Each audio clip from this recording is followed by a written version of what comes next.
Malaquias capítulo 4, versículo 6.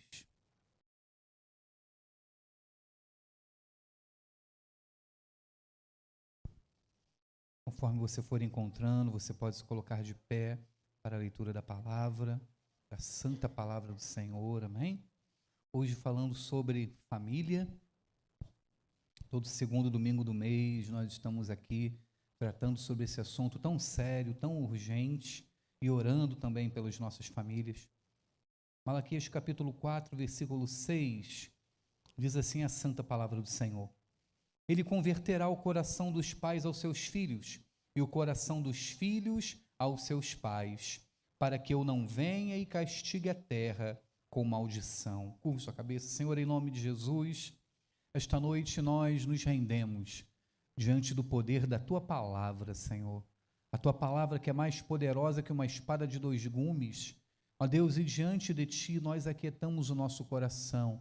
Diante do Teu trono aquietamos a nossa mente, Senhor, e pedimos, fala conosco, Senhor. Que o Teu Santo Espírito aplique a Tua palavra rema de maneira poderosa a cada coração aqui esta noite. Assim nós clamamos em nome de Jesus, aquele que vive e reina para todo sempre. Amém e amém. Podemos nos assentar? Amém? O Antigo Testamento ele é encerrado com essa promessa, não é? Aqui, o profeta Malaquias, falando da parte do Senhor sobre o sol da justiça e o seu precursor, falando sobre o Messias, e ele encerra esse último versículo do último livro do Antigo Testamento. Ele encerra dizendo que ele converterá o coração dos pais aos filhos e dos filhos aos pais. A família é um lugar de grandes desafios, de grandes batalhas, né? E nós vemos isso desde o início, desde a criação do homem, né? Como através do pecado a família começa a ser minada, como através do pecado a família começa a ser atacada. E o inimigo tenta, né, implodir a igreja, a sociedade, a criação de Deus através da sua base. E ele tenta implodir, ele tenta fazer tudo isso através da família.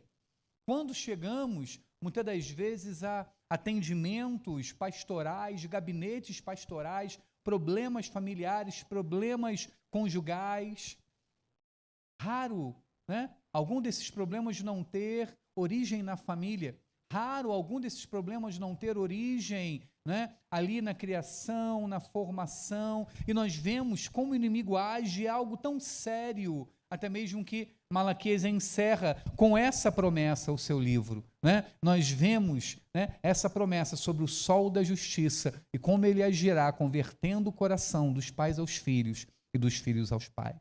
Mas quando eu digo que tudo isso é por causa do pecado, eu não estou eximindo a responsabilidade humana, não, pelo contrário, né? Eu estou destacando a graça de Deus e a responsabilidade humana, né? Esse chamado que nós temos a responder a esta graça através da nossa responsabilidade e o nosso posicionamento, o nosso arrependimento. E a partir dessa promessa de converter o coração, né, nós temos também um chamado à transformação. Um chamado também ao arrependimento, um chamado também à mudança dentro dos nossos lares.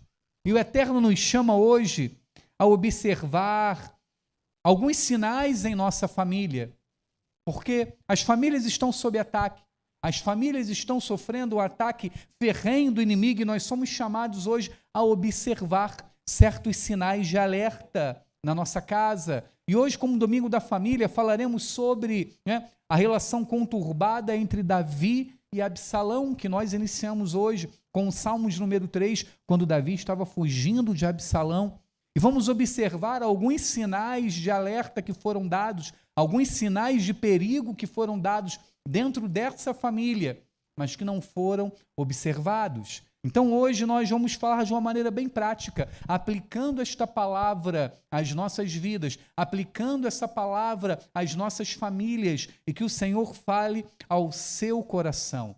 Lembrando também hoje, né, que até mesmo homens de Deus, né, se não estiverem atentos à palavra e aos sinais que Deus dá, pois Ele fala podem fracassar terrivelmente em suas famílias.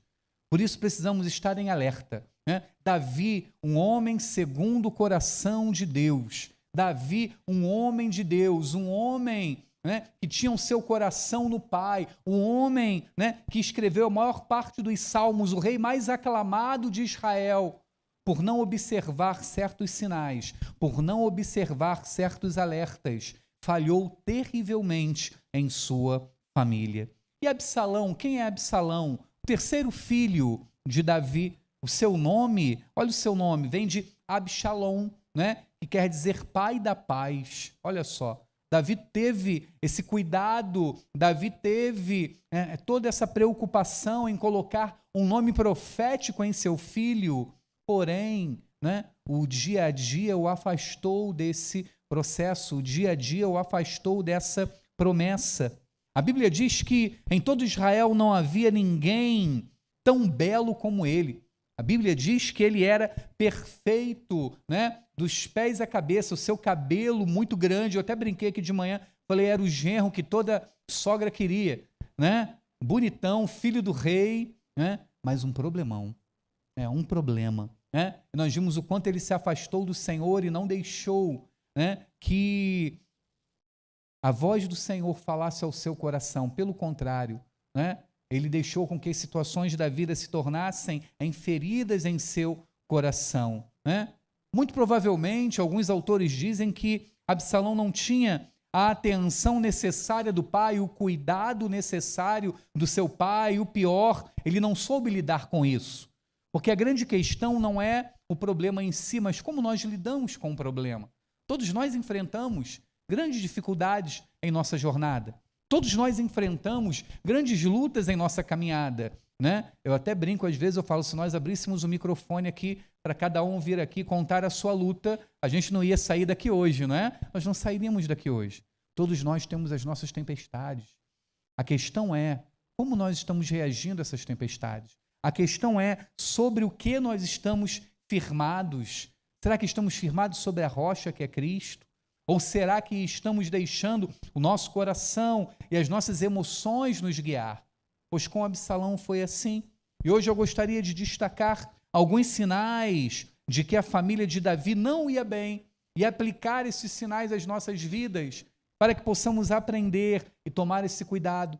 Quando luzes de alerta acendem em nossa casa, em nosso relacionamento, em nossos filhos, para que nós possamos estar atentos, para que nós possamos nos posicionar, né, como cristãos, como filhos de Deus, diante das situações que se levantam, né? Abra sua Bíblia, 2 Samuel capítulo 13, versículo 5.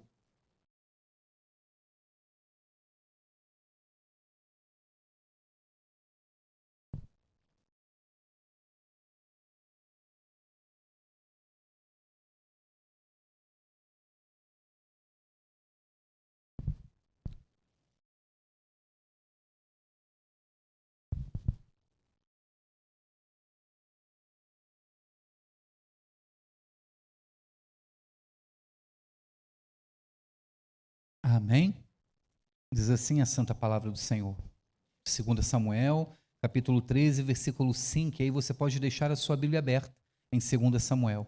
Jonadab respondeu: deite-se na sua cama e finja que está doente. Quando seu pai vier visitá-lo, diga-lhe, por favor, permita que a minha irmã Tamar venha e me dê de comer, que ela prepare a comida diante de mim, para que eu coma de sua mão. E assim Aminon deitou-se e fingiu que estava doente. Quando o rei foi visitá-lo, Aminon lhe disse, por favor, permita que a minha irmã Tamar venha e prepare 2 bolos diante de mim, para que eu coma de sua mão. Então Davi mandou dizer a Tamar em seu palácio, por favor, vá à casa de seu irmão Aminon e prepare alguma comida para ele. Tamar foi à casa de Aminon, seu irmão, e ele estava deitado. Ela pegou a massa e amassou, fez bolos diante dele e os assou. Pegou a assadeira e tirou os bolos diante dele, mas ele não quis comer. Aminon disse, manda que todos saiam da minha presença. E todos saíram. E Aminon disse a Tamar, traga comida ao meu quarto e comerei da sua mão. Tamar pegou os bolos que havia feito e os levou a Aminon, seu irmão, no quarto. Quando ela ofereceu os bolos para que ele comesse, Aminon agarrou-a e lhe disse: venha, deite-se comigo, minha irmã. Porém ela respondeu: não, meu irmão, não me force, porque não se faz uma coisa dessas em Israel. Não faça essa loucura, porque aonde iria eu com a minha vergonha, e você seria como um dos loucos de Israel. Agora, por favor, fale com o rei, ele não impedirá que eu case com você. Olha só até aqui, você pode depois ler toda a história. O problema começa, né, aqui com Aminon. Você vai ver que estamos saindo também, se você voltar alguns capítulos, do adultério de Davi com Batseba, e Natã, quando confronta Davi, ele fala sobre isso. Ele fala que aquilo que foi feito às escondidas seria visto por todos e que a espada não se afastaria da casa de Davi. E mesmo Davi, com esta palavra, ele não se posiciona diante das situações que acontecem. Mas o que me chama mais a atenção aqui, né, é a presença de conselhos estranhos dentro de uma casa que não deveriam estar. Pois qual é a situação? Aminon, o filho mais velho de Davi, o filho primogênito, ele se apaixona por Tamar, a sua meia-irmã, né? Meia-irmã, pois era filha de Davi, porém com outra mulher.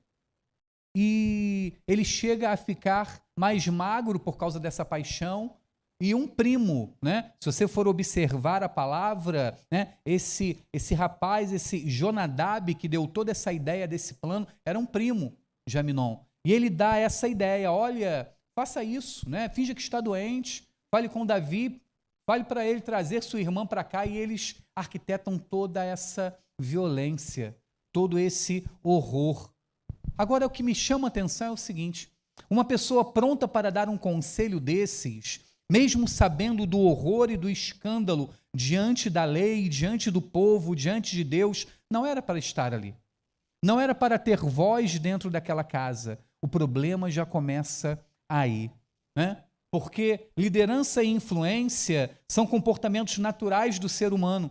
Quando você não exerce, outro faz. Eu falei sobre isso de manhã, eu vou repetir para você. Liderança e influência são comportamentos naturais do ser humano. Quando você não exerce, outro vai fazer. E ali tinha uma pessoa exercendo uma influência, tinha uma pessoa talvez até exercendo uma liderança que não deveria exercer. Uma voz sendo ouvida que não deveria, né, estar sendo ouvida ali. E a minha pergunta hoje é essa, né? O que ou quem está exercendo essa função em sua casa, quando na verdade nem deveria estar lá? Qual voz tem sido ouvida dentro do seu lar? Quais influências você está recebendo, né, que na verdade não deveriam nem estar lá e nem tampouco falando? Pessoas, né, que não deveriam estar, né? E eu não estou falando de acepção de pessoas ou de exclusão, mas estou falando de influência. Entende isso? Não estou dizendo para você excluir ninguém, mas estou falando para você tomar um cuidado com quem influencia a sua casa, com quem influencia a sua família, com quem influencia os seus, né? Estávamos falando aqui pela manhã sobre a personalidade da criança. A criança, nos seus primeiros anos, ela é modelada pelos relacionamentos mais próximos que ela tem. Ela tem a sua personalidade modelada pelas pessoas mais próximas que ela tem. Então, olha o perigo. Já parou para pensar nisso? Isso é comprovado, tá? Isso é comprovado pela Universidade de Michigan, um estudo recente. Então, já parou para perceber como isso é importante e como é algo que nós devemos cuidar, zelar? Quem tem influenciado seus filhos? Quem tem influenciado a sua esposa ou seu marido? Quem tem influenciado a sua casa? E hoje você não precisa nem necessariamente ter uma pessoa dentro da sua casa que não deveria ter fisicamente. Vivemos o tempo dos influencers, não é assim? Né? E você tem influencers para tudo. Quem tem influenciado seu filho? Quem tem feito a cabeça da sua família?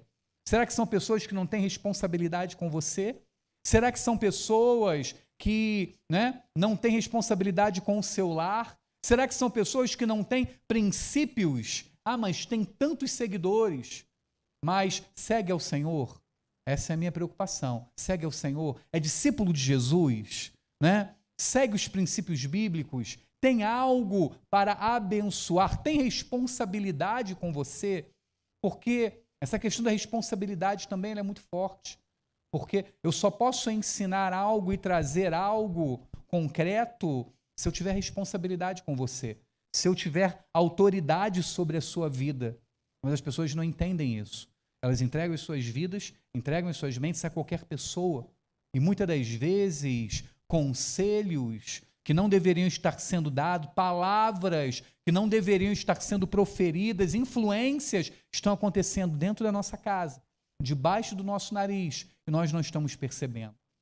Você vai ver que o problema começa aqui, né? E aí você começa a observar que problema? Uma violência, né? Ele comete essa violência sexual contra a sua meia-irmã. Após cometer essa violência, ele vai a repudiar, ele manda que ela vá embora, e ela fala, não faça isso, que ainda vai ser pior do que você fez, né? Porque diante do povo, diante da lei, diante de Israel, e ele, né, ali transtornado, depois do ato, ele manda que um dos seus servos coloque ela da porta para fora e feche a porta. E a sua irmã sai com a sua túnica talar branca, porque essa era a veste das filhas virgens do rei, rasgada, humilhada, ela coloca cinzas sobre a sua cabeça em sinal de humilhação e ela vai até Absalão. Olhe como uma palavra, um conselho do inferno, né, ele pode destruir com uma vida e uma família. E muitas das vezes esse conselho vem de pessoas próximas, né? Ah, é uma pessoa, olha a situação. Nada contra primo, gente, mas era um primo. Era uma pessoa que estava dentro da família.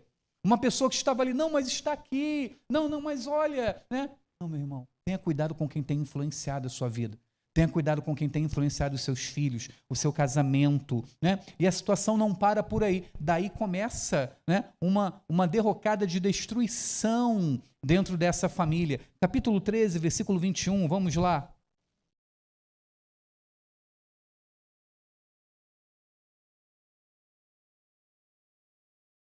Então, primeiro, conselhos que não deveriam estar presentes dentro da casa. Uma voz que não deveria estar presente dentro da casa.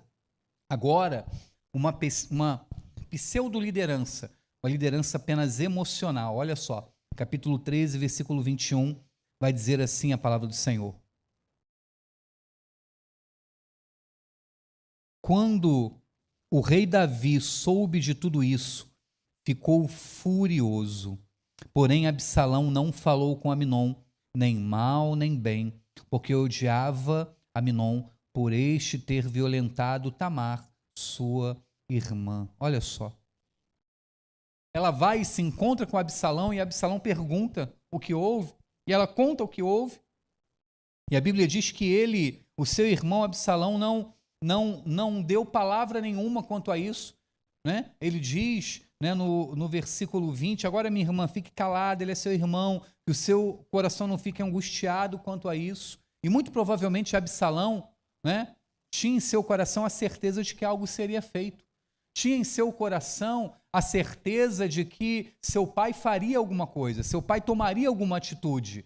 Olha, calma, né? Não deixe que isso angustie seu coração. E ele tenta acalentar sua irmã, né? E aí nós vemos que a Bíblia diz que Davi ficou apenas o quê? Furioso. Quando o rei Davi soube de tudo isso, ficou furioso. Mas quando você vê à frente, quando você vê os próximos versículos, você não vê uma atitude sólida, eficaz, né? Você não vê uma atitude de Davi. A Bíblia só diz que ele ficou furioso. Uma pseudo-liderança dentro do lar, uma liderança apenas emocional.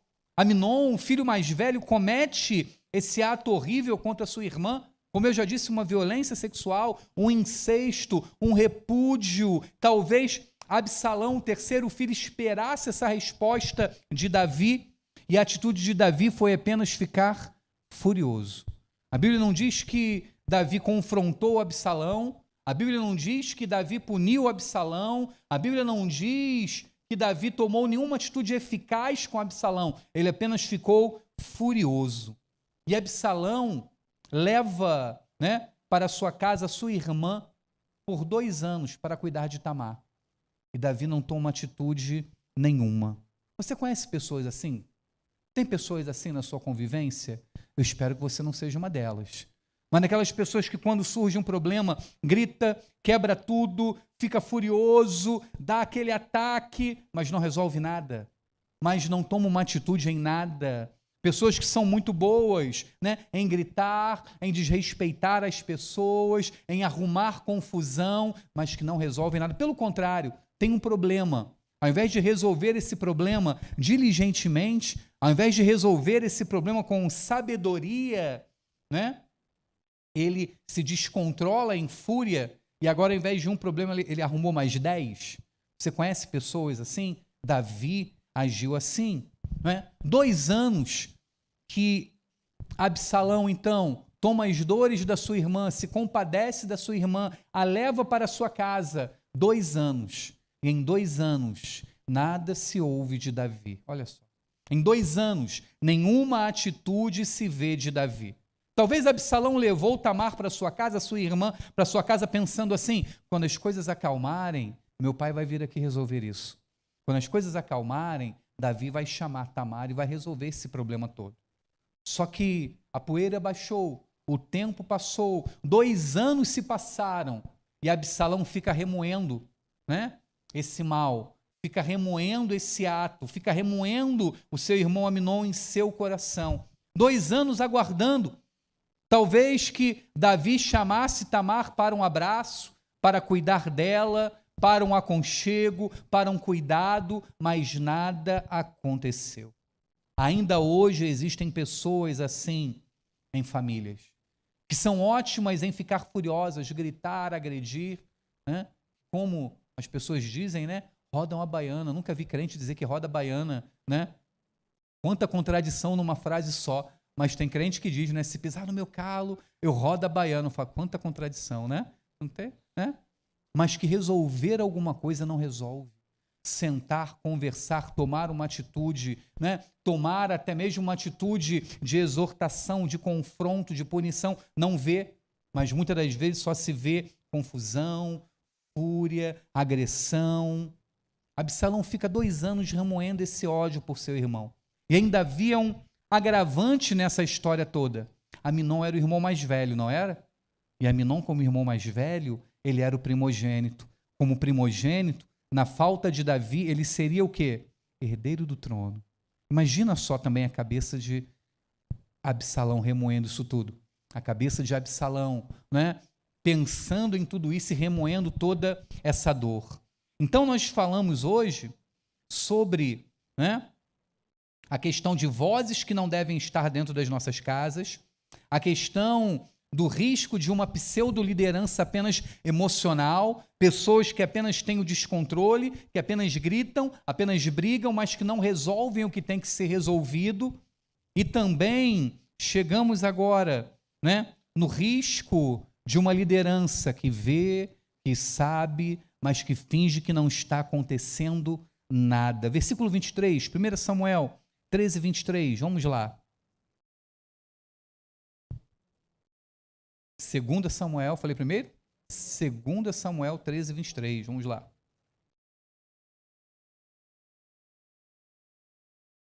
Bom que vocês estão atentos.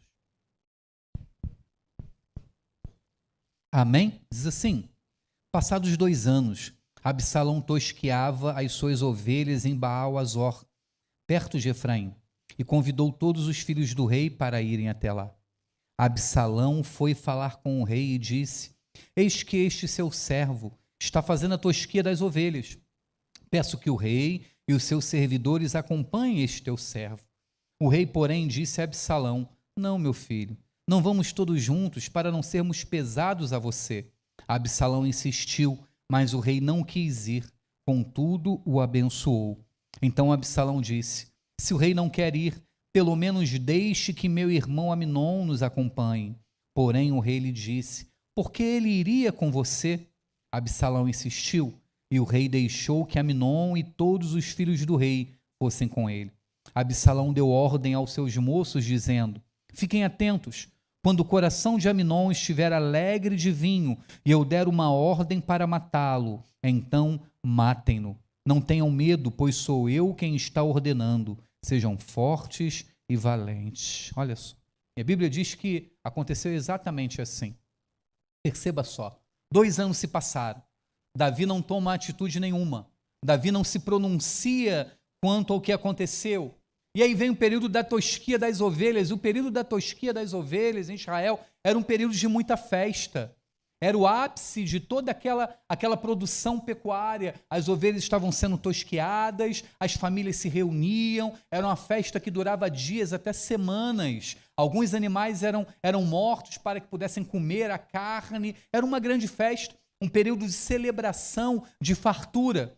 E além de ser esse período de celebração de fartura, era também o rebanho de Absalão, de um dos filhos de Davi, né? Não era algo limitado, era um período de muita fartura.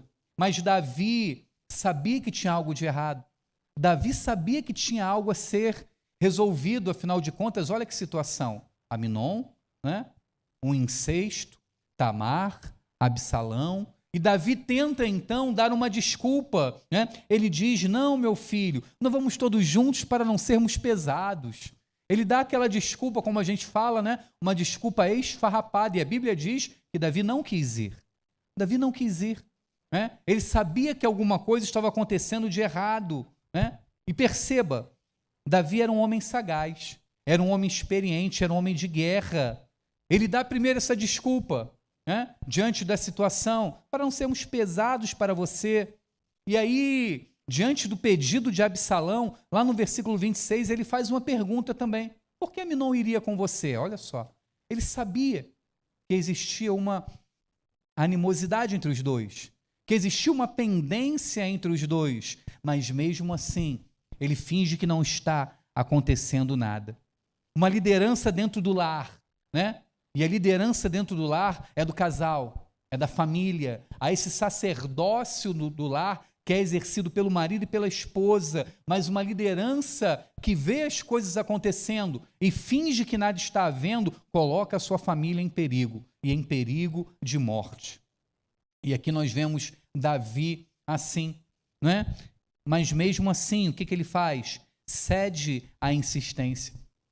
Absalão insiste com ele, ele sabia que estava errado, ele sabia que tinha mentira, porque como a gente diz, né? Davi não era bobo. Davi era um homem de guerra, Davi era um homem sagaz, mas diante da insistência do filho, ele fecha os olhos e deixa. Você tem feito isso dentro da sua casa?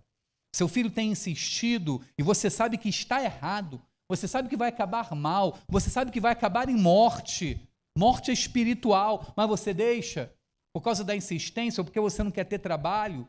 Existem pessoas que dizem que se você, né, fingir que o problema não existe, é como se ele não existisse. Mas isso não é verdade.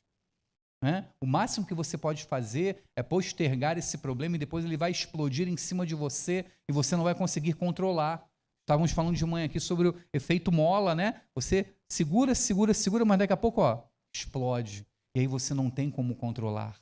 Davi sabia desse problema que se arrastava por 2 anos e ele age como omisso. Ele não se posiciona. Mesmo vendo a desgraça se descortinar diante do horizonte, mas ele não se posiciona. E agora, os problemas só vão aumentando dentro de sua família, porque ele já tinha, né, uma violência sexual, um incesto, um repúdio, agora ele tem um homicídio entre 2 irmãos, olha só, por causa de falta de posicionamento.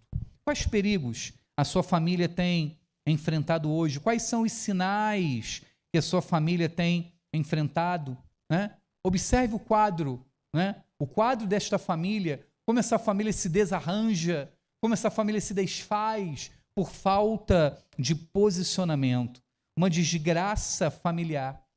E aí nós, caminhando diante dessa família, olhando para tudo que tem acontecido, talvez você pense assim, agora Davi, né, deu um baixa nessa situação, né? Agora Davi se posicionou, resolveu essa bagunça na sua família. Não. Infelizmente não. Vamos lá? Capítulo 13, versículo 37. E agora nós vamos ver como existia um outro problema dentro dessa família, que era a autoridade terceirizada. Você tem terceirizado a autoridade na sua casa? Não faça isso. Porque você está expondo sua família à morte, à destruição. 2 Samuel 13, 37. Diz assim: Absalão, porém, fugiu e foi ficar com Talmai, filho de Amiúde, rei de Gesur. E Davi pranteava por seu filho todos os dias. Olha só. Diante dessa situação, quando Davi recebe a notícia da morte de Aminon, a princípio ele pensou que fossem todos os filhos, porque todos os filhos foram. Mas depois chega um mensageiro e diz: não, apenas Aminon, né? E aí Davi está pranteando seu filho, seu primogênito. Absalão tem medo e ele foge, né? E ele foge para a casa, né, de seu avô. Talmai era seu avô materno. Ele vai para a casa do seu avô, né? E fica lá por 3 anos. Olha como é que a situação está se arrastando. Passaram 2, agora vão passar mais 3. E o problema não é resolvido. O versículo 39, que nós não lemos, diz assim: então o rei Davi cessou de perseguir Absalão, porque já tinha se consolado a respeito de Aminon, que era morto. Lembra que eu falei da atitude ali apenas emocional? Você vai ver que Davi cessou de perseguir Absalão, porque ele já tinha sido consolado por Aminon. Não porque ele queria fazer o correto dentro da sua família. Não porque ele estava buscando acertar as coisas entre os seus filhos. Não porque ele estava procurando, né, a justiça dentro do seu lar, né, ou ensinar os seus filhos, ou repreender os seus filhos. Mas não, ele cessa de buscar Absalão porque a sua fúria contra ele já havia passado, porque ele já havia sido consolado por causa do seu filho. Então agora essa busca, essa atitude que era simplesmente emocional, ele deixa de lado. E outra coisa, né? Absalão tinha endereço certo, né? Ele estava na casa de quem? De Talmai, de seu avô. E você não vê uma atitude, né, pronta, uma atitude eficaz de Davi, né?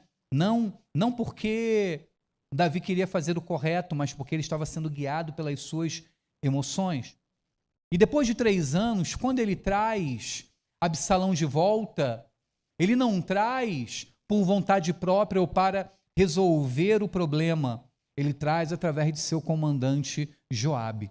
A Bíblia diz que Joabe começa a perceber o coração de Davi, então ele arma toda uma estratégia para mover o coração de Davi. Ele contrata uma mulher para chegar diante de Davi, contar uma história, né? Falar de um filho que havia matado outro no campo e a sua família queria, né, matar esse filho que matou o seu irmão no campo, e a mulher pede: não deixe que faça isso, para que a descendência do meu filho não termine, para que a minha descendência não termine. E Davi tem misericórdia daquela mulher, né? E aí ele fala: não, ninguém vai fazer mal a esse filho, pode trazê-lo até aqui e tudo mais. E no mesmo instante ele descobre que isso era uma estratégia de Joabe para o convencê-lo de trazer Absalão, né? Pois o filho fictício que essa mulher vai ali disfarçada a contar essa história, quem era? Absalão. E aí, por causa da sua palavra dada a essa mulher, você pode ler o texto todo depois, ele vai dizer, né? Olhe, traga então Absalão para cá. Ele não vai lá e busca o menino, ele não vai lá e resolve o problema com o menino, mas ele vai terceirizar isso através do seu comandante, né? O Joabe. Ele vai terceirizar essa demanda, né? Vamos lá, vamos ler. Capítulo 14, versículo 28. Um outro perigo dentro da nossa casa, sabe qual é? Demandas não resolvidas. Vamos antes ao versículo 21.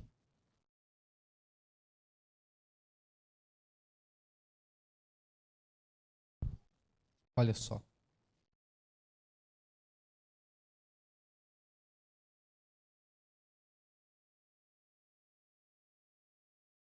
Segundo Samuel 14, 21.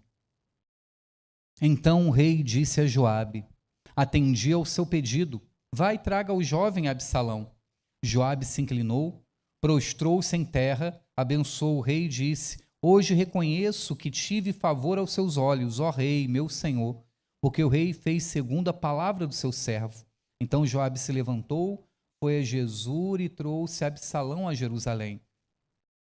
Mas o rei disse: que ele volte para a sua casa, e não veja a minha face.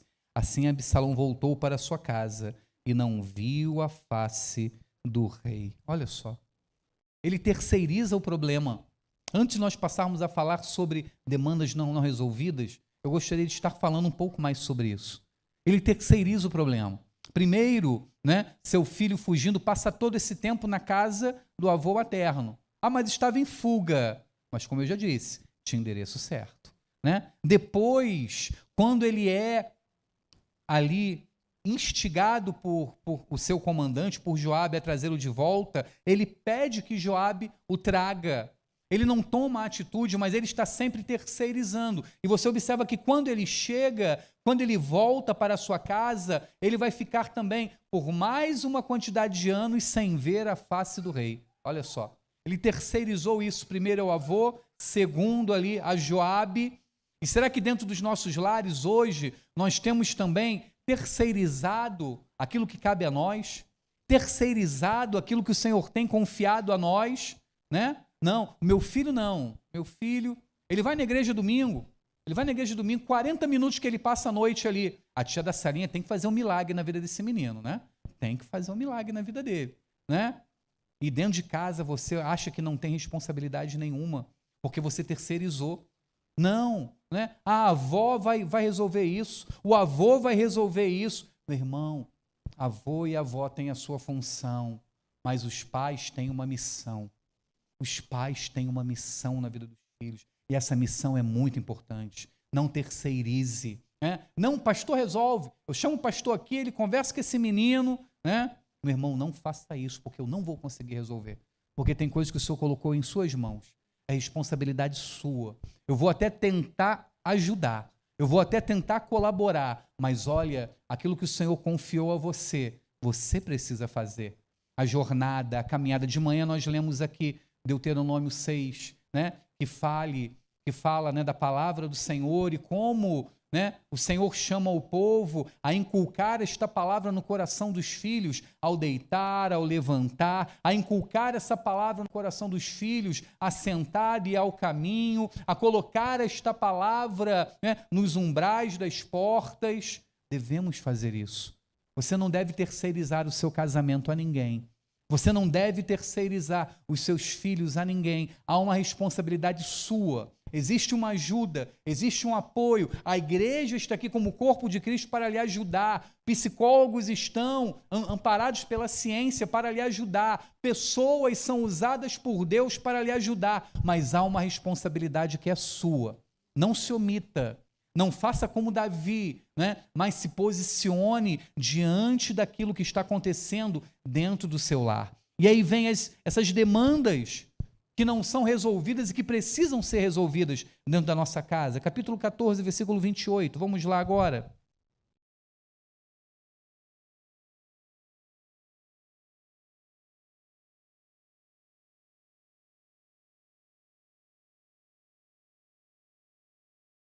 Interessante que tem um interlúdio aqui no meio que fala sobre a beleza de Absalão, fala de como ele era, aqui entre o versículo 25 e 27, como ele era, sua beleza, o seu cabelo que se cortava uma vez por ano e pesava cerca de 2 quilos, só o cabelo dele.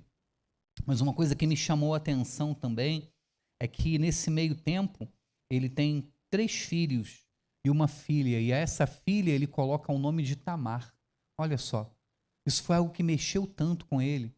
A situação de sua meia-irmã foi algo que mexeu tanto com seu coração, que gerou uma ferida tão grande em seu coração, que ele tem uma filha e coloca o nome da sua irmã em sua filha, para você perceber como isso mexeu com esse homem.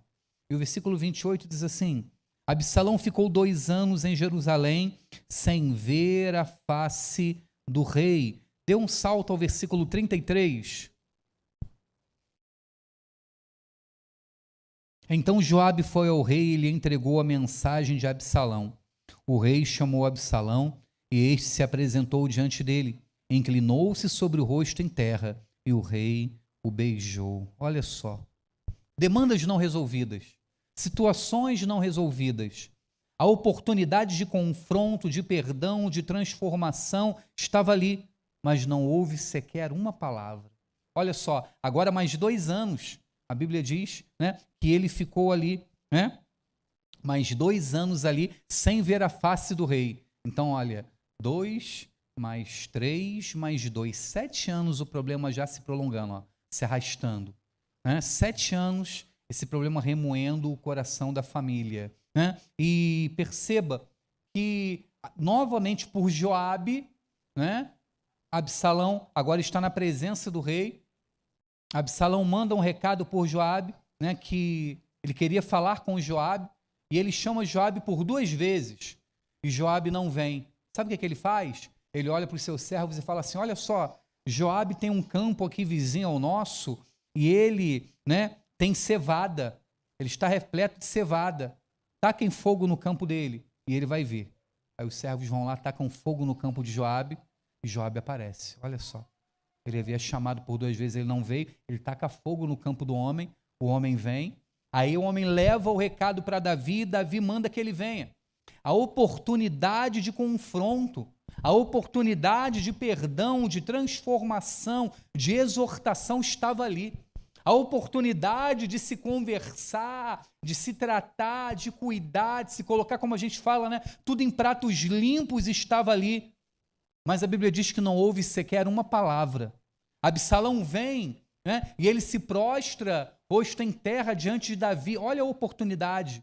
Ele estava ali, depois de 7 anos. Depois de 7 anos, o número 7 é um número com significado muito grande, né? E depois de 7 anos ele estava ali, até como o tempo perfeito, a oportunidade perfeita, né? Mas Davi não dá uma palavra.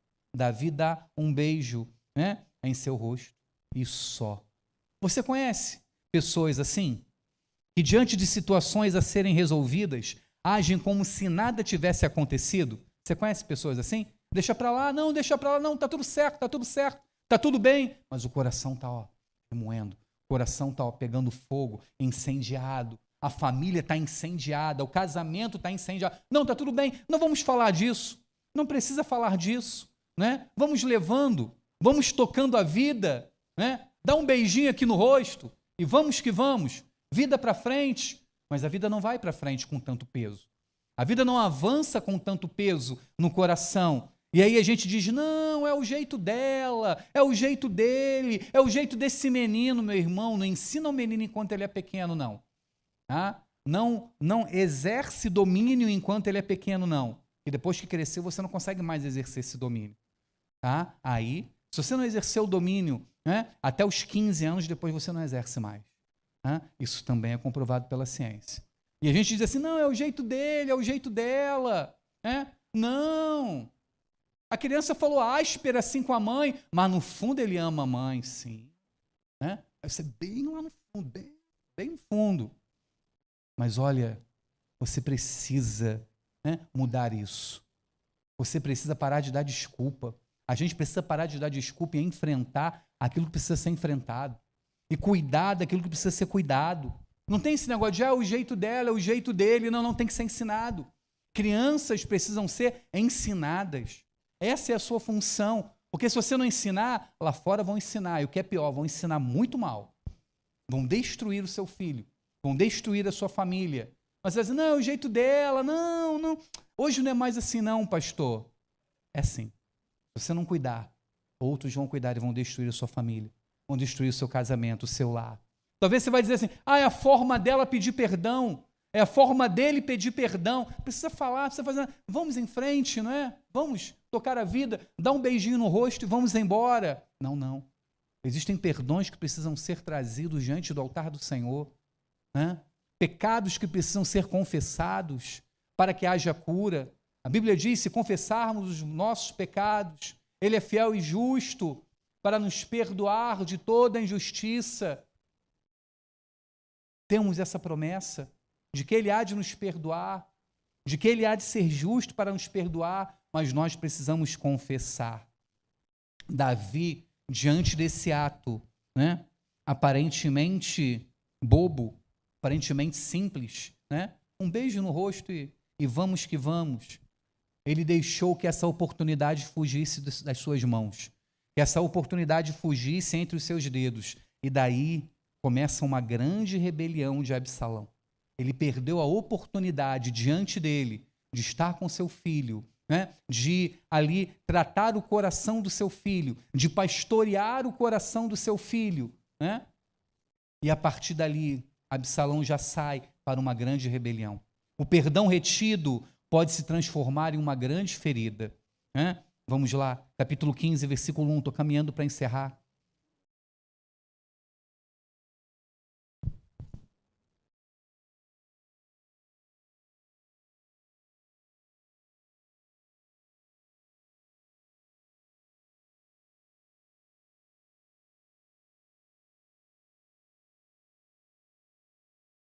Diz assim: depois disso, Absalão arranjou uma carruagem, cavalos e 50 homens que corressem à sua frente. Ele se levantava cedo e ficava à beira do caminho, que levava ao portão da cidade. Quando passava um homem que tinha alguma demanda que devia ser submetida ao rei para julgamento, Absalão o chamava a si e lhe dizia: de que cidade você é? Quando ele respondia: esse teu servo é de tal tribo de Israel.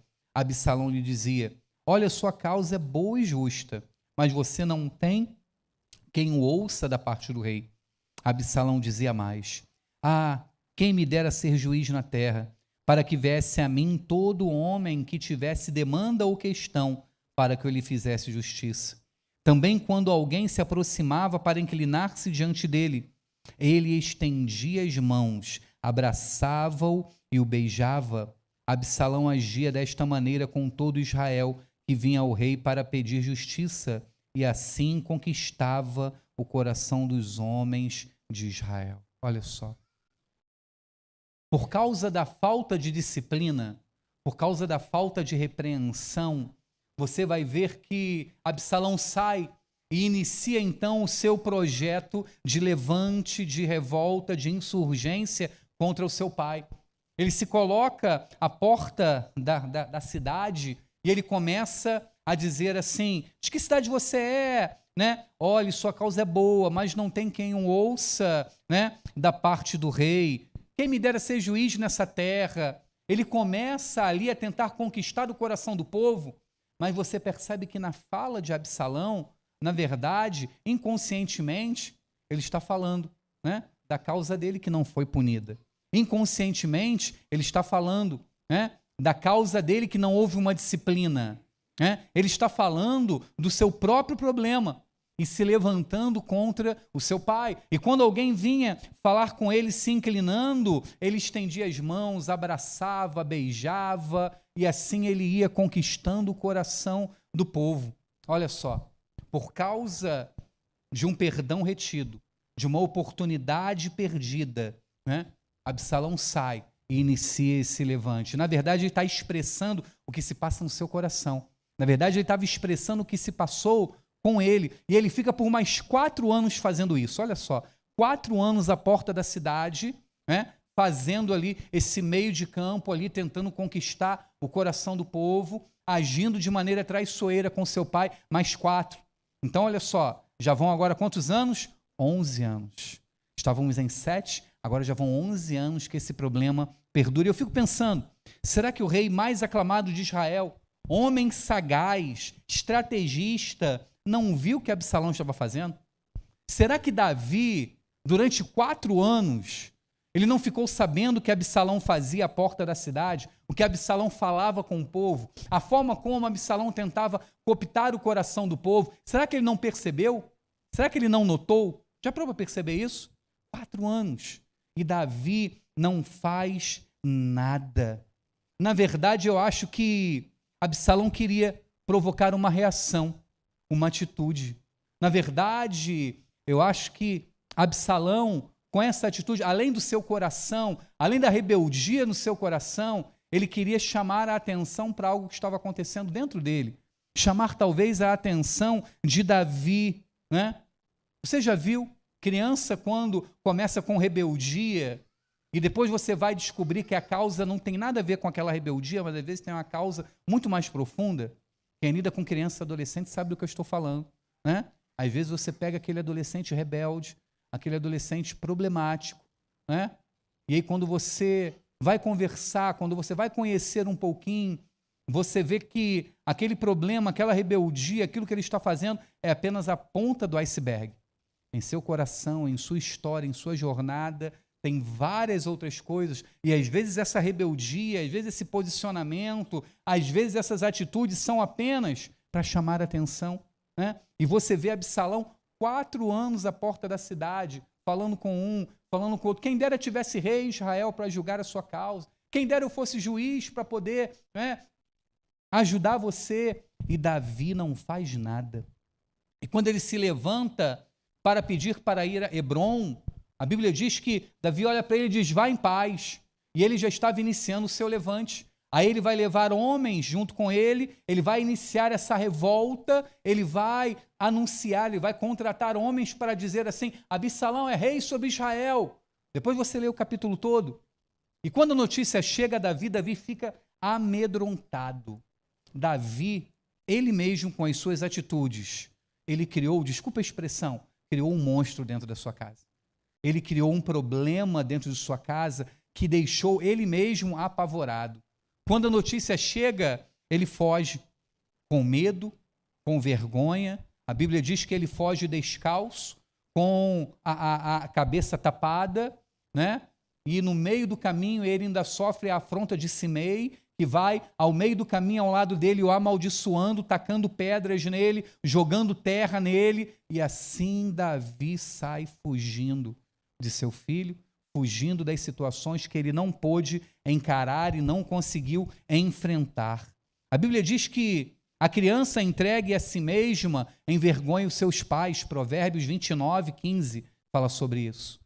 E Davi sofre isso na sua própria pele, né? Mas você vai ver que toda essa história tem uma reviravolta depois, né? Algumas pessoas se unem a Davi, algumas pessoas fiéis se unem a Davi. Davi demonstra amor a Absalão, porque ele fala, olha, poupem a vida do jovem Absalão. Ele pede que tomassem cuidado com Absalão no meio da batalha, né? Mas amor sem atitude, ele não frutifica, ele não permanece. Davi era capaz de matar gigantes. Eu falo gigantes porque Golias não foi o único, né? Davi era capaz de matar gigantes, mas ele não era capaz de confrontar os seus filhos. E hoje existem muitos pais reféns dos seus filhos. Hoje existem muitos pais com medo dos seus filhos, com medo de não serem amados pelos seus... se eu falar isso, meu filho não vai me amar mais. E viram reféns dos seus filhos, reféns emocionais. Hoje, muitas pessoas que têm virado reféns dentro de um casamento. E ele fica assim, emocionalmente refém, até que seja tarde demais. Capítulo 18, versículo 33.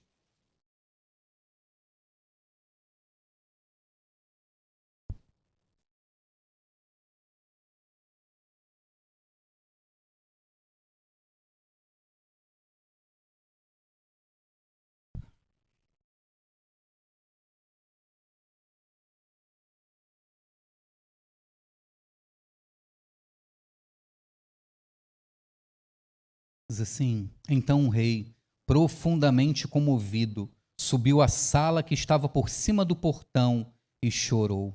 E andando dizia, meu filho Absalão, meu filho Absalão, quem me dera que eu tivesse morrido em seu lugar. Absalão, meu filho. Imagina a dor desse homem. A Bíblia diz que a batalha se tornou, né, mais intensa.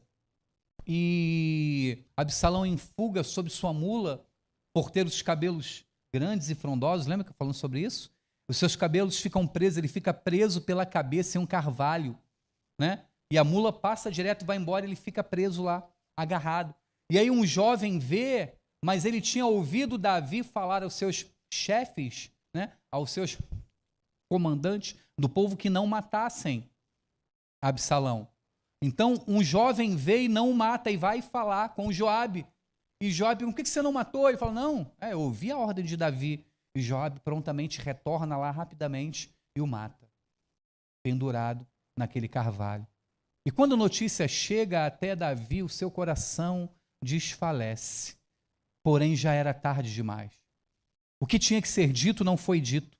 O que tinha que ser confrontado não foi confrontado. O que tinha que ser perdoado não foi perdoado. O que tinha que ser tratado não foi. E a desgraça já havia se abatido sobre essa família.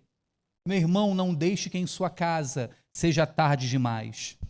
Tome atitudes de bênção. Tome atitudes diligentes enquanto é tempo. Com seus filhos, em seu casamento, em sua família. Seja assertivo, né? Não deixe que pessoas estranhas influenciem sua família. Não deixe que vozes do inferno tenham vez dentro da sua casa. Não deixe que conselhos do inferno estejam presentes dentro da sua casa. Ah, mas é um... Não deixe. Eu já disse, você não precisa ser exclusivista ou intolerante, mas o que influencia os seus filhos, o que influencia a sua esposa, o seu marido, você precisa tomar esse cuidado, pois são bens preciosos que o Senhor te deu. Seja assertivo no que você precisar resolver, controle as suas emoções. Para com esse negócio de, na minha família é assim, eu sempre fui assim, lá em casa é tudo na gritaria, voa tudo, mas não resolve nada. Todo mundo grita, todo mundo briga, todo mundo se desrespeita, mas não resolve nada. Para com isso. Seja assertivo nas suas decisões, no seu posicionamento, naquilo que você precisa falar, né? Seja guiado, fale com sabedoria. Não finja que não tem nada acontecendo. O problema está ali na sua frente, ó. Nos filhos, no casamento. O problema está ali, ó, pulando na sua frente, mas você está fingindo que não tem nada acontecendo. Não faça assim. Ore, peça ao Senhor, coloque diante do Senhor, mas se posicione. Peça a Ele que te dê sabedoria, a hora certa para falar, a oportunidade certa, as palavras certas em seu lábio, o domínio próprio, a mansidão.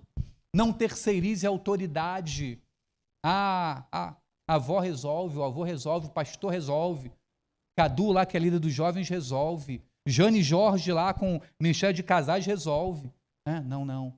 Posicione-se naquilo que o Senhor te chamou para se posicionar. Não terceirize a autoridade dentro da sua casa. E ouça os pedidos silenciosos de socorro.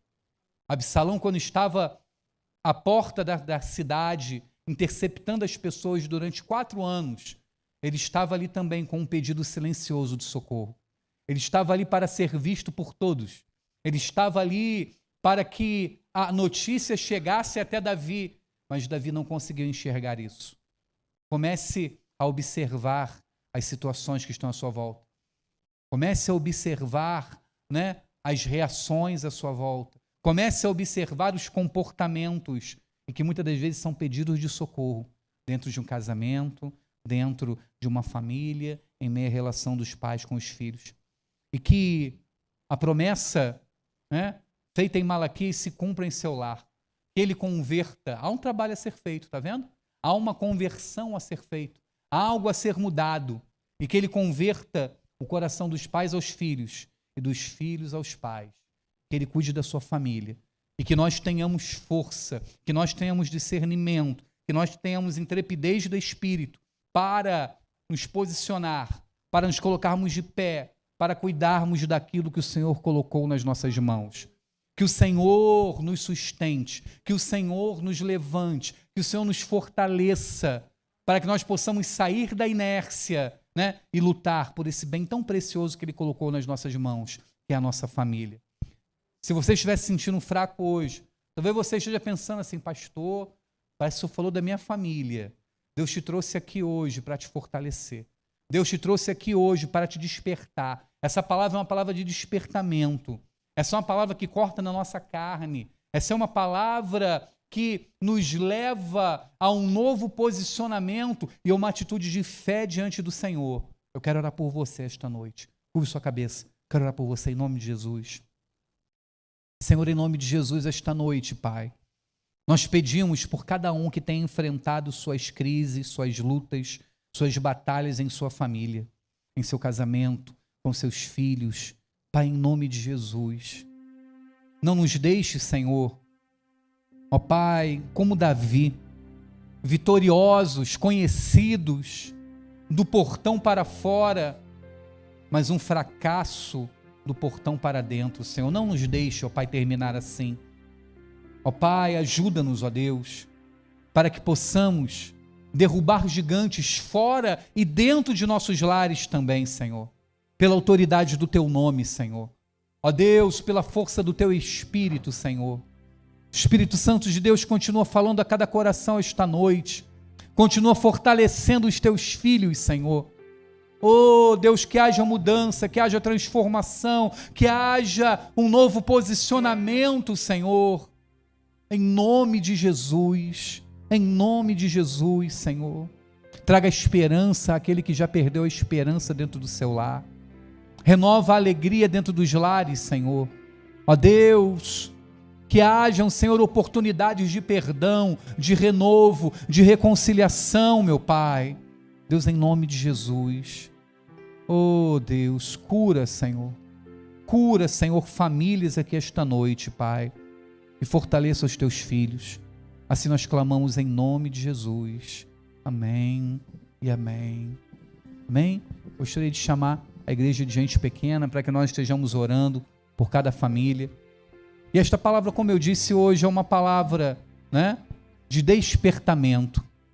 Se há algum perdão a ser pedido, não deixe que o tempo passe, né? Ao sair daqui hoje, faça uma ligação, visite uma pessoa com a qual você precisa se reconciliar, cuide de seu lar, cuide da sua família, e que Deus o abençoe rica e abundantemente, amém?